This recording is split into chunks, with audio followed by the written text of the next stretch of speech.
Hello guys, welcome to my channel. ఈరోజు మనం కాసేపటికి వచ్చినాం అనమాట. మనం నిన్ననే వచ్చేసినాం గైస్. నిన్ననే వచ్చేసింటే మనం నిన్న మధ్యాహ్నం వచ్చినాం అనుకుంటా. నిన్న మధ్యాహ్నం వచ్చి గైస్ అక్కడ కోతులు అయితే దర్శనం కూడా చేసుకున్నాం గైస్. మేము ఇప్పుడు ఈరోజు మధ్యాహ్నం వెళ్ళిపోతున్నాం మేము. అందుకే ఇప్పుడు టిఫిన్ చేసేసి మధ్యాహ్నం లంచ్ చేసేసి వెళ్ళిపోతాం గైస్. వీడియోస్ లేట్గా వస్తాయి, మీరు ఏమనుకోకండి. ఎందుకంటే ఎగ్జామ్స్ జరుగుతున్నాయి కదా, అందుకే వీడియోస్ లేట్గా వస్తాయి. బాగా చదువుకోండి గైస్.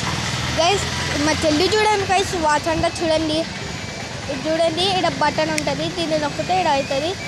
సాంగ్ కూడా వస్తుంది. నా వాచ్ చూస్తారా? ఫోన్ వాచ్ గైస్ మనది గైస్. లైట్స్ కనపడచ్చు, మీకు కనపడచ్చు, లైట్స్ కనపడుతున్నాయి కదా.